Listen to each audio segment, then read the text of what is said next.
어느 성도님의 이 카카오톡 이 사진을 보니까요, 여름 휴가를 다녀오셨는지 가족 사진을 올려놨더라고요. 그런데 재미있는 것은 장소는 똑같습니다. 여름 휴가지는 똑같았는데 한쪽 사진은 그 자녀들이 어릴 때 사진입니다. 그리고 한쪽 사진은 그 아이들이 무럭무럭 잘 자라나서 군대 가기 전에도 저에게 와서 기도를 부탁하고 또 전역한 그 날에도 와서 은혜 가운데 군복무를 잘 마쳤습니다. 그렇게 기도 부탁했던 자녀들이 어느덧 성장해서 휴가를 같이 가는 것입니다. 그러니까 장소는 같은데 모습은 달라졌습니다.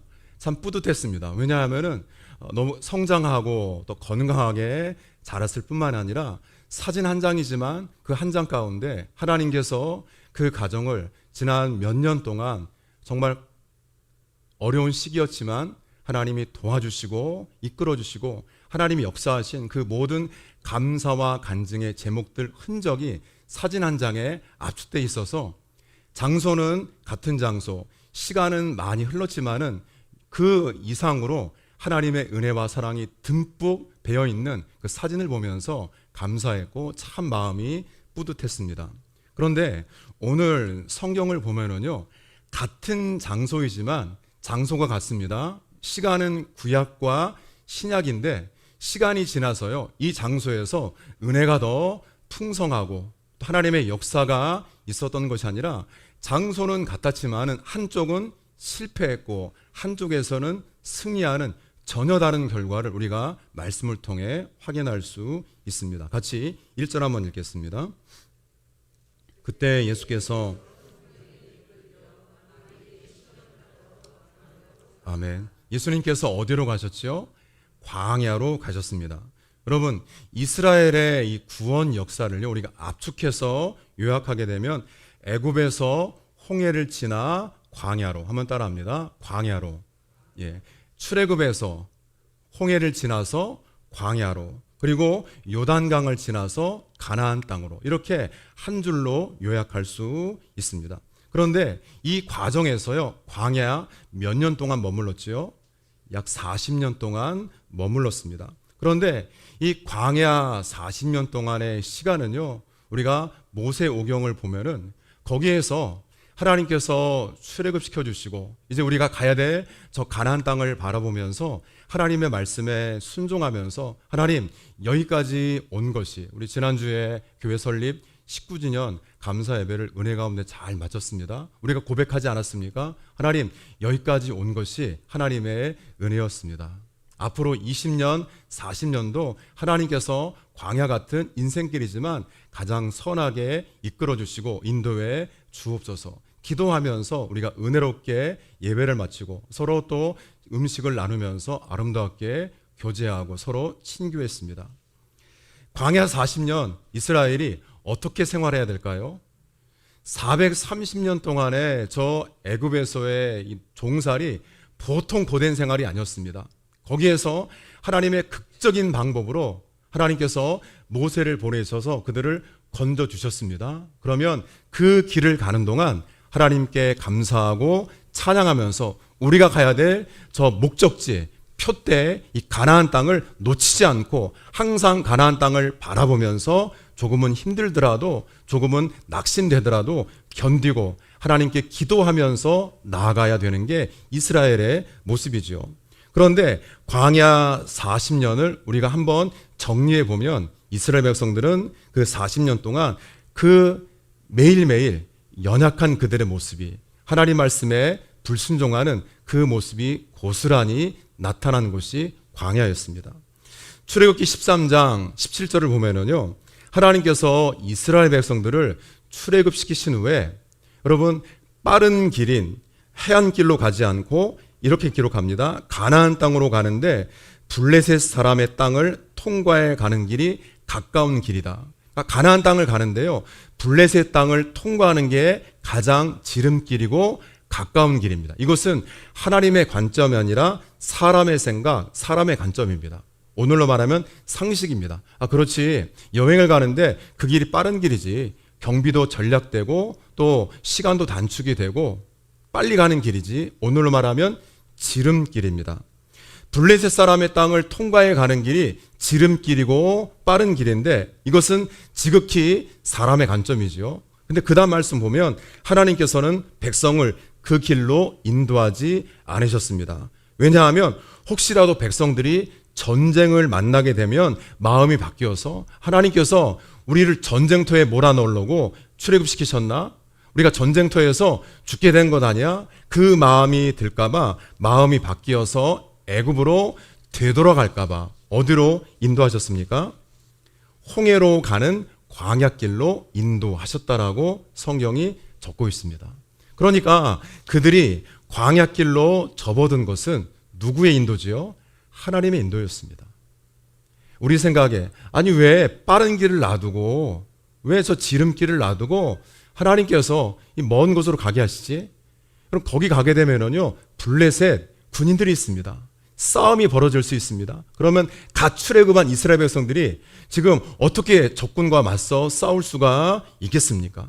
그들의 마음이 야 이거 하나님 우리를 잘못 인도하는 거 아니야라고 하는 그릇된 마음이 들어서 다시 애굽으로 돌아갈까 봐 하나님은 가장 안전하고 가장 그들이 갈 수 있는 정말 선한 길로 그들을 인도하셨습니다. 그리고요 나중 말씀이지만 한번 찾아보겠습니다.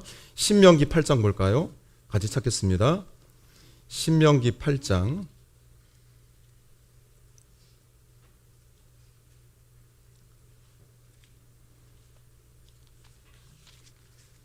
2절서부터 10절까지 말씀 한번 우리 성경 구절도 한번 방송실에서 좀 띄워주시고요. 신명기 8장 2절에서 10절 한번 교독하실 때 제가 먼저 읽겠습니다. 내 하나님 여호와께서 이 40년 동안에 내게 광야길을 걷게 하신 것을 기억하라. 이는 너를 낮추시며 너를 시험하사 내 마음이 어떠한지 그 명령을 지키는지 지키지 않는지 알려 하심이라.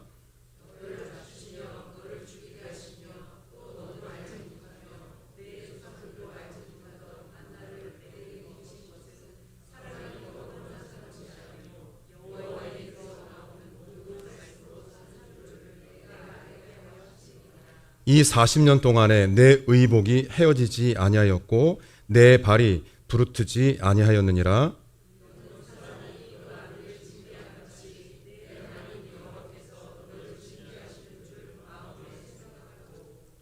내 하나님 여호와의 명령을 지켜 그의 길을 따라가며 그를 경외할지니라.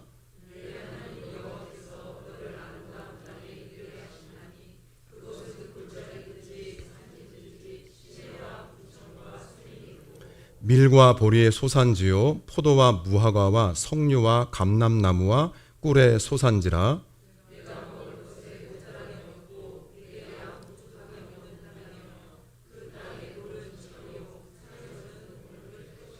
10절 같이 읽겠습니다. 내가 먹어서 배부르고 내 하나님 여호와께서 옥토를 내게 주셨으므로 말미암아 그를 찬송하리라. 아멘. 이 땅을 주시려고 광야를 걷게 하셨습니다.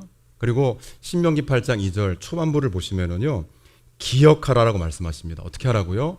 기억하라. 지금은 좀 힘들지만 고되지만은 왜 광야를 걷게 하신 것을 어떻게 하라고요?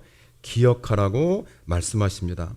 너를 낮추시며 우리 힘으로 사는 것이 아니라 내 마음이 하나님의 말씀을 지키는지 지키지 않는지, 하나님의 말씀을 따라가는지, 하나님을 기억하며 사는지를 하나님께서 보시려고 마치 시험을 통해서 그 사람의 실력을 평가하는 것처럼 그 사람의 신앙 지수가, 믿음 지수가 어느 정도인지를 하나님은 광야를 통해서 점검하신다라는 말씀이죠. 더 놀라운 것은요, 하나님께서 광야 길로 인도하시면서부터 이스라엘 백성들이 광야 길에 들어서면서부터 출애굽기 13장 21절과 22절을 보면 하나님께서 그들 앞서서 가시며, 놀라운 축복입니다. 하나님께서 그들보다 어떻게 해요? 앞에서 가시며 낮에는 구름과 밤에는 불 기둥이 그들을 떠나지 않았다라고 성경이 적고 있습니다. 그러니까 광야길에 접어들면서부터요, 하나님이 그들보다 앞서 가십니다. 마치 군대에서 척후병이요, 길을 열고 앞에 적군이 있나, 안전한 것을 확인한 다음에 본진을 유도하는 것처럼 하나님께서 앞서 가시고 낮에는 구름과 불 기둥으로, 낮에는 사막 기후입니다. 밤에는 춥습니다. 그 어려운 자연 환경 속에서도 그들을 구체적으로 섬세하게 지키시고 인도하셨습니다. 그 백성을 떠나지 않았다라고 성경이 말씀하십니다. 그런데요, 며칠 지나지 않았습니다. 홍해 앞에서 그들이 어떻게 말합니까? 여러분, 홍해지만 앞에 누가 계십니까? 하나님이 앞서가시고 구름과 불 기둥이 그들과 함께하고 있습니다. 그들이 하는 말이 뭐예요? 애굽 사람을 섬기는 것이 차라리 이 광야에서 죽는 것보다 낫겠다. 앞에 홍해라고 하는 장애물이 나타나니까요.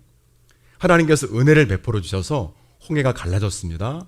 마른 땅 된 홍해를 그들이 다 건넜고 뒤따라왔던 애굽의 군대는 홍해의 수장이 되었습니다. 그들이 찬양했습니다.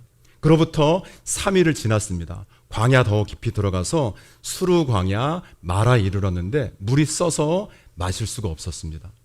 여러분, 큰 물에서, 홍해에서 하나님이 건져주셨는데 그 마실 물이 없다고, 물이 쓰다라고 하나님께 원망하고 불평했습니다.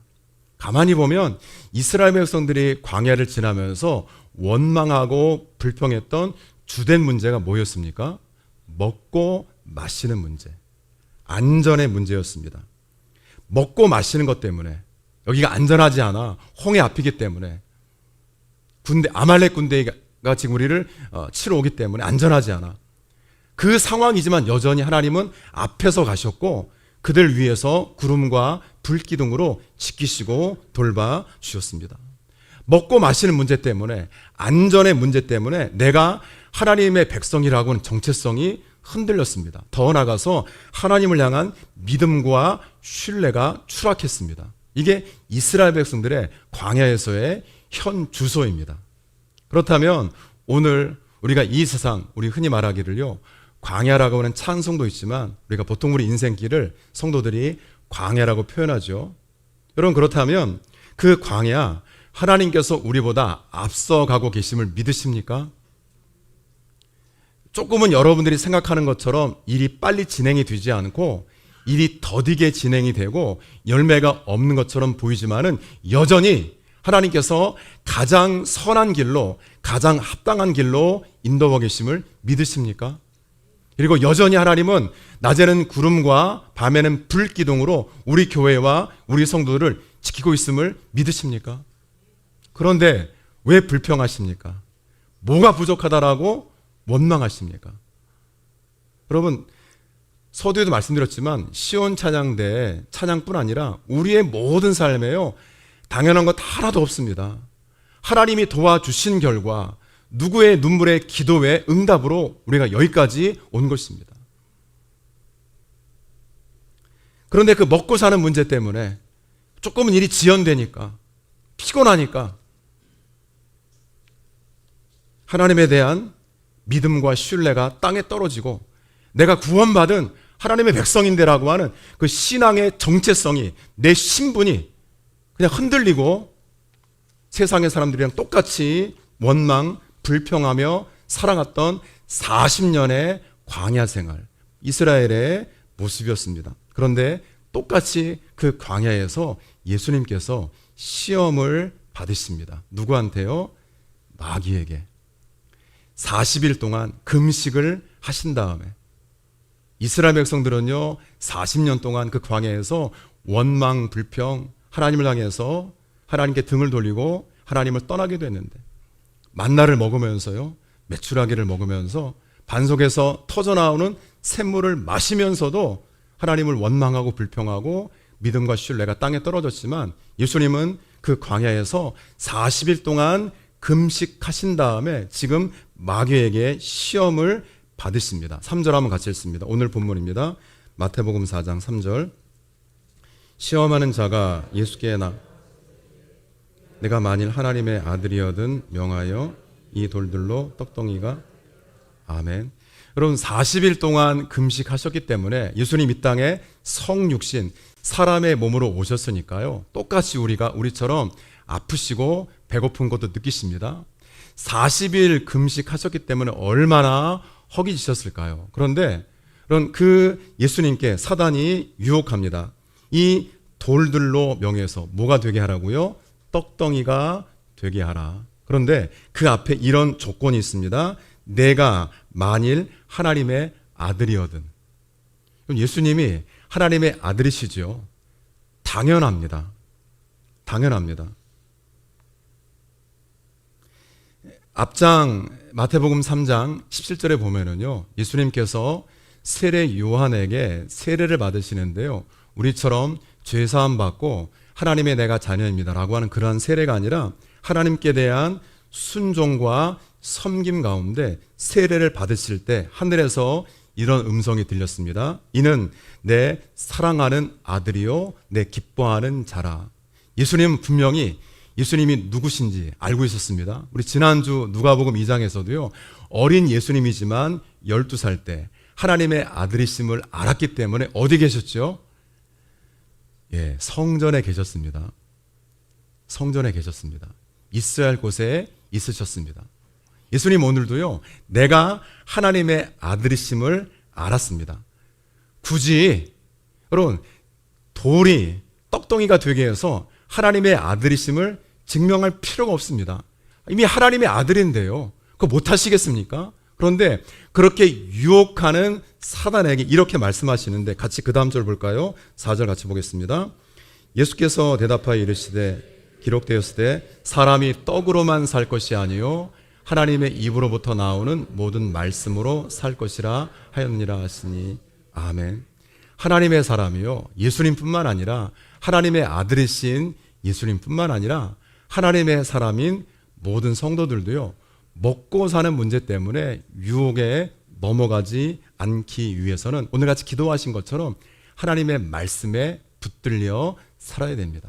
그런데요, 여러분, 이제 제가 계속 인용하겠지만은 예수님께서 사단에게 대답하신 말씀 첫 번째가 사람이 떡으로만 살 것이 아니요 하나님의 입으로부터 나오는 말씀으로 살 것이다. 이 말씀이 구약 어디 말씀이죠? 성경에 보면 나와 있습니다. 신명기 8장 3절의 말씀입니다. 두 번째 시험, 예수님께서 마귀가 예수님을 거룩한 성 높은 곳으로 데리고 가서 이렇게 말합니다. 성전 꼭대기에 세우고 뛰어내려라. 내가 만일 하나님의 아들이거든 뛰어내릴 때 하나님께서 누구를 보내셔서요? 천사들을 보내셔서 발이 돌에 부딪히지 않게 할 것이다 라고 말씀을 하고 있습니다. 여러분, 먹고 마시는 것의 유혹을 벗어나니까요, 두 번째는 보호의 유혹입니다. 광야에서도요, 구약시대에 보호의 유혹이 있었죠. 이 광야에서 누가 우리를 보호해? 누가 우리를 지켜? 내가 만일 하나님의 아들이거든 뛰어내리면 하나님께서 천사들을 보내셔서 지키실 것이다. 예수님 그렇게 말하는 사단에게 이렇게 대답합니다. 같이 볼까요? 우리 7절입니다. 예수께서 이르시되 기록됐을 때 아멘. 신명기 6장 16절의 말씀입니다. 주 너희 하나님을 시험하지 말아라. 여러분, 오늘도 하나님께서 우리를 지키고 계십니다. 내가 기도했을 때요, 새벽에도 그렇고요, 우리 기도 응답이 조금 지연될 수 있습니다. 저와 여러분들의 인간의 생각으로 잘 풀리지 않을 수도 있지만 하나님이 여전히 우리를 지키시고 보호하십니다. 여러분, 굳이 이런 시험할 필요 없습니다.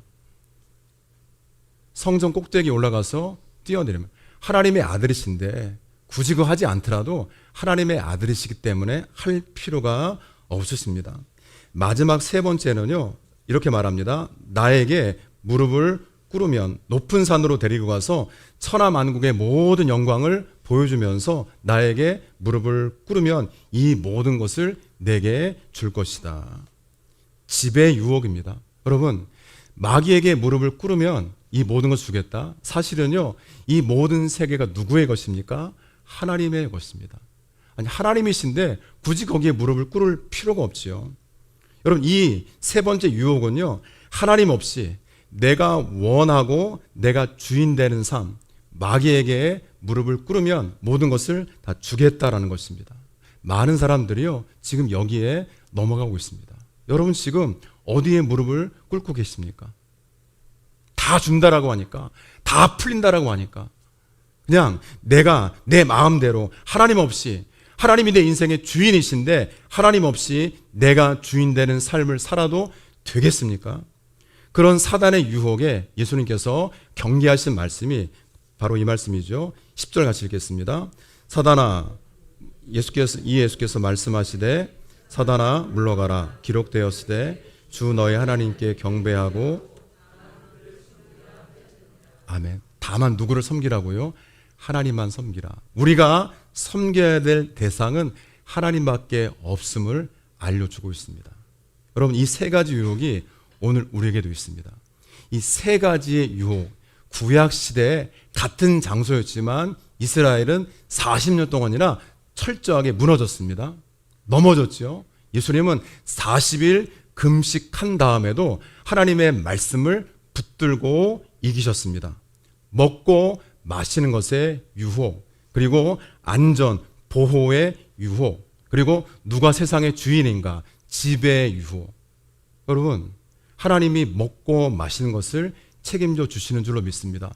먼저 그의 나라와 그의 의를 구하라. 그리하면 이 모든 것을 너희에게 더하시리라. 여전히 지금도요, 안 보이지만 구름과 불 기둥으로 천군 천사로 우리 성도들을 붙들고 계십니다. 그렇기 때문에 저와 여러분들의 인생의 주인은 하나님이시기 때문에 하나님께만 무릎을 꿇고 사시고 그의 말씀을 더 붙드는 우리 비전교회 성도 되시기를 주님의 이름으로 축복합니다. 그렇다면 왜 예수님께서 사단의 유혹에 대해서 3번씩이나 신명기 말씀을 인용하셨을까요? 여러분, 신명기는 모세의 고별 설교입니다. 가나안 땅을 이제 목전에 두고 이스라엘 백성들에게 그동안의 40년 동안의 모든 생활을 요약하면서 마지막 당부하는 말씀이 신명기인데요. 신명기는 모세가 저 이스라엘 백성들의 과거로부터 출애굽 이후 광야 생활 동안 어떻게 불순종하고 어떻게 유혹 가운데 넘어졌는지를 지적하면서 다시는 그렇게 살지 말고 저 가나안 땅에 들어가서는 신실한 하나님의 백성으로 살 것을 권면하는 것이 신명기의 말씀이죠.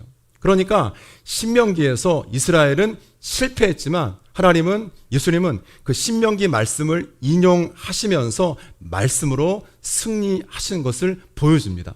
다르게 말하면 이스라엘 백성들이 왜 광야에서 실패했을까요? 만나를 먹지 않아서요? 아닙니다.